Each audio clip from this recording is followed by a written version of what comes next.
ओम शांति। आज 23 तारीख की मुरली। बाबा कहते, मीठे बच्चे, देही अभिमानी बनो तो पुराने जगत से नाता तोड़ने और नए जगत से नाता जोड़ने की खूबी सहज आ जाएगी। देही अभिमानी यानी आत्म अभिमानी। देही और देह, इसमें डिफरेंस है, ध्यान रखना। देह शरीर और देही आत्मा के लिए कहते हैं। तो बाबा कहते हैं जितना आत्मा की प्रैक्टिस होगी, मैं भी आत्मा, सामने वाली भी आत्मा, तो हम क्या करेंगे, एक तो विकर्म विनाश होगा, पुरानी दुनिया, देह, संबंध, संपर्क, सारे विकारों से छूटते जाएंगे धीरे धीरे। एकदम से तो नहीं होता है, प्रैक्टिस जितना करेंगे उतना होगा।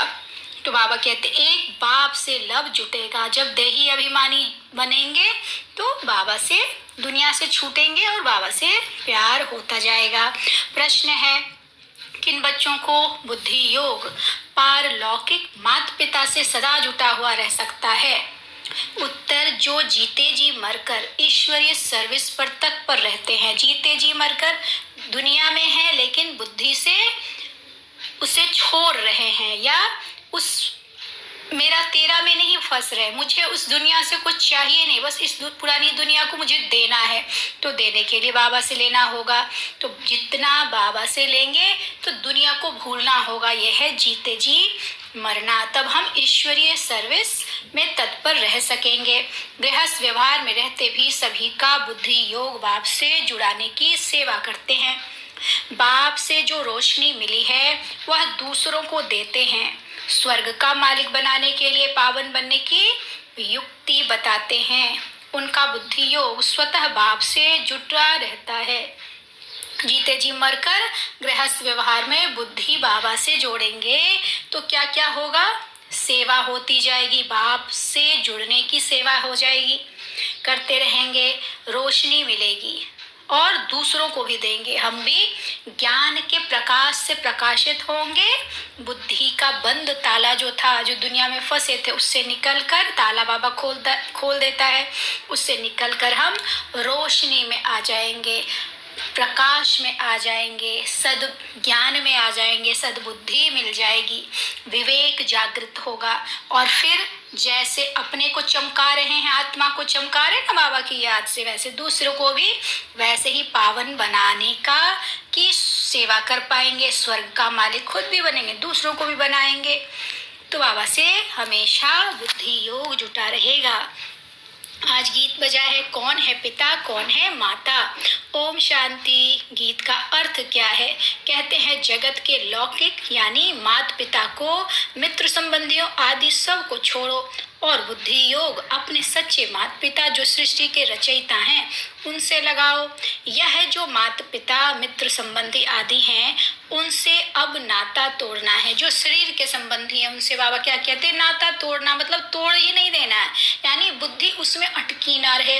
आत्मिक दृष्टि जितना रखेंगे, वो भी आत्मा इस जन्म में जिससे जो लिया है वो देने और लेने आई है, तो आत्मिक स्मृति क्या करेगी? उससे बुद्धि हटाएगी, उसके मोह में नहीं फंसाएगी और एक से नाता जुड़ाएगी बाबा से। उनको भी माता पिता कहा जाता, तुम माता पिता हम बालक तेरे, वह सब एक को कहते हैं। वह लौकिक माँ बाप तो सबके अलग अलग है ना, यह सारे भारत अथवा सारी दुनिया का माता पिता है। तो पारलौकिक माता पिता का बनना है और लौकिक माता पिता मित्र संबंधियों को जोड़ना छोड़ना, इसके लिए देही अभिमानी बनना है। एक पारलौकिक शिव बाबा से जोड़कर दुनिया से बुद्धि हटानी है।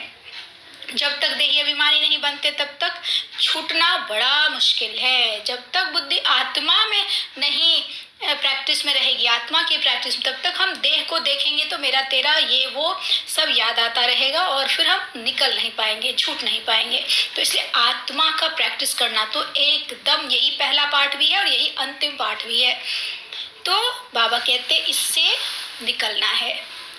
ये हद, बाबा कहते यही खूबी है। हद के घर से नाता तोड़, हद के दूसरे घर से नाता जोड़ना तो बहुत सहज है। यानी कि हम पीहर में रहते हैं, एक घर से जोड़ा, फिर आते हैं ससुराल में तो दूसरे से जोड़ा। तो बाबा कहते ये तो आसान है, लेकिन जिंदगी दुनिया में रहते, मित्र संबंधियों सबके बीच रहते, अपने के बीच में भी रहकर उनको भूलना ये थोड़ा मुश्किल काम है।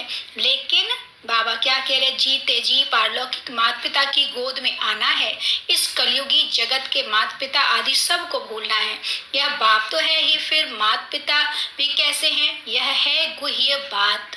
बाप यह शरीर धारण कर इनसे फिर अपना बच्चा बनाते हैं। पिता भी हैं और माता भी हैं। कौन है? शरीर के रूप में हमारे जब ब्रह्मा बाबा से हम जुड़ते हैं, ब्रह्मा मुख वंशावली, तो पिता बन जाते हैं क्योंकि पालना करनी है। और माता के रूप में पालना करने के लिए मम्मा को चुना गया। लेकिन आत्मिक दृष्टि से शिव बाबा पिता हैं और ब्रह्मा मुख द्वारा शिव बाबा ने हमें अपनाया, तो वो माता हो गई हमारी मुख वंशावली। मुख से जन्म देने वाली माता ब्रह्मा बाबा, ये माता हो गई। तो ये बाबा कहते हैं ये बड़ी गुह्य बात है, इनको समझना है।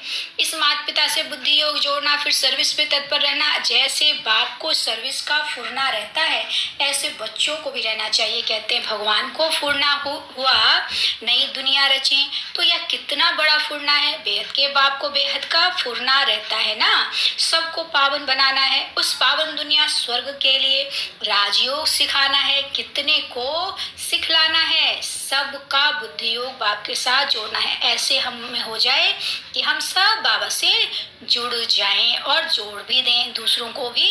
इस बाबा से बाबा का परिचय दिलाएंगे तो वो भी अपना सुख शांति का वर्षा अपने पिता से ले लेगा।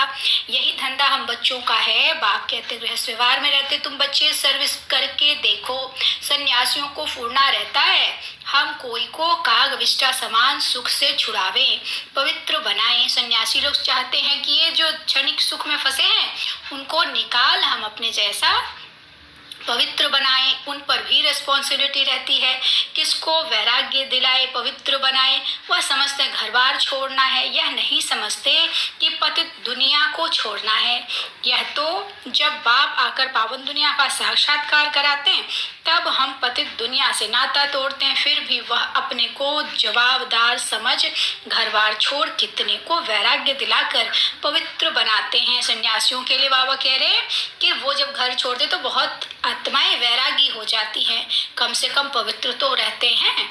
ये भी बड़ी बात है। महिमा तो उन्हों की भी गाई जाती है, इसलिए याद करते हैं तो वो शुद्ध अहंकार, जैसे मैं मास्टर सर्वशक्तिवान हूँ या मास्टर पवित्रता का सागर हूँ या मास्टर शांति का सागर, प्रेम का सागर मास्टर हूँ, क्योंकि बाबा सागर है और हम उनके बच्चे मास्टर सागर हैं।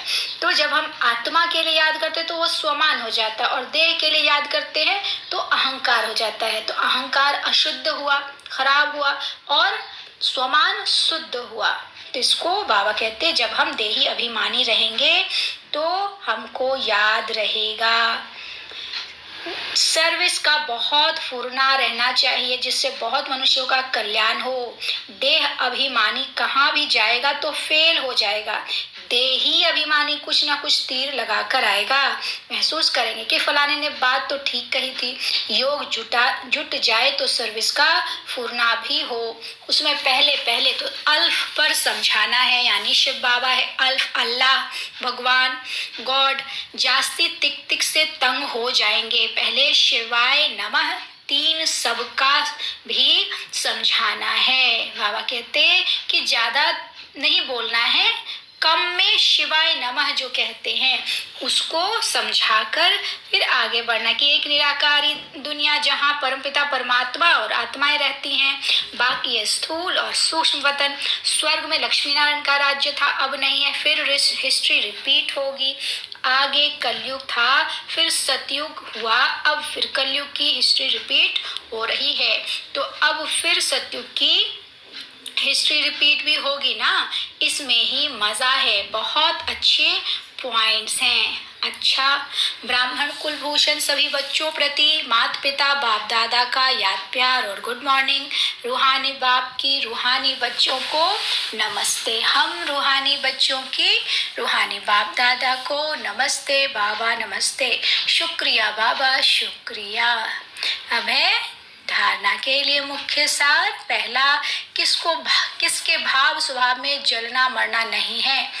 अपना स्वभाव बहुत बहुत मीठा बनाना है, सहनशील बनना है। दूसरी आत्मा के ऊपर नीचे हरकतों से हमें अफेक्टेड नहीं होना है, हम जले मरे नहीं, हम आत्मा को दोषी या दूषित नहीं करें, अपना स्वभाव बहुत मीठा बनाए और बहुत सहनशील।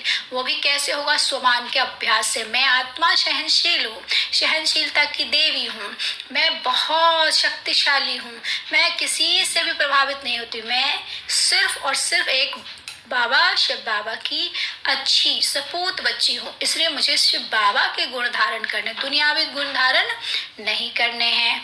दूसरा पॉइंट बाबा कहते हैं, बाप का खिदमतगार बनने के लिए विचार सागर मंथन करना है, बुद्धि में ज्ञान का ही चिंतन करते रहना है, देही अभिमानी रहने की मेहनत करनी है, ज्ञान विचार सागर मंथन करना है कि बाबा ऐसा क्यों कहता है, बार बार कहता है कि तुमको जो मिल रहा है दूसरों को भी दो, लेकिन कैसे दे, मैं कैसे बताऊं, अलग अलग सोच के लोग हैं। तो जब हम सोचेंगे कि उसको क्या अच्छा लगता है, उसको ऐसे देवी देवताओं पे कहना सुनना अच्छा लगेगा, हम कैसे शब्द का इस्तेमाल करें या किस तरह से हम उसको इस जगह लाए, कुछ गिफ्ट दें या कुछ उसके लिए बना सकते हैं, हमारी अपनी रुचि के हिसाब से हम सेवा कर सकते हैं, अपनी विशेषता को ध्यान में रखते हुए, तब होगा। आज का वरदान, सर्व संबंध एक बाप से जोड़कर माया को विदाई देने वाले सहज योगी भव। सर्व संबंध एक बाप से जोड़कर माया को विदाई देने वाले सहज योगी भव।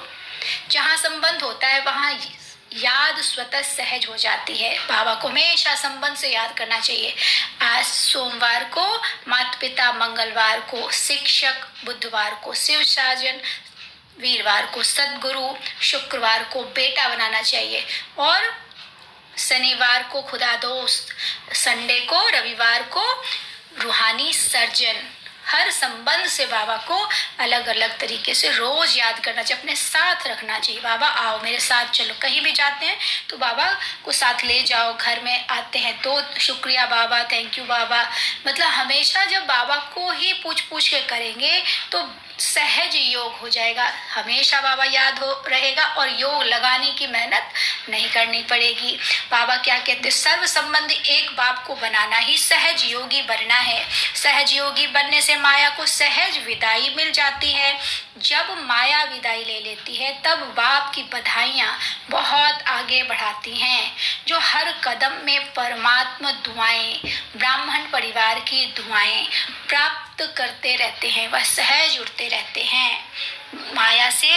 माया जीत जब बन जाते हैं तो क्या मिलेगा? बाबा की दुआएं हर कदम में, बाबा की बधाइयाँ हर कदम में बहुत आगे बढ़ाएंगी और सबसे दुआएं, बाबा की भी दुआ, परिवार की भी दुआ, और इतनी प्राप्ति होगी कि सहज ही हम उठते रहेंगे। स्लोगन, सदा बिजी रहने वाले बिजनेसमैन बनो तो कदम कदम में पद्मों की कमाई है। सदा बिजी कैसे रहेंगे ये सोचना है।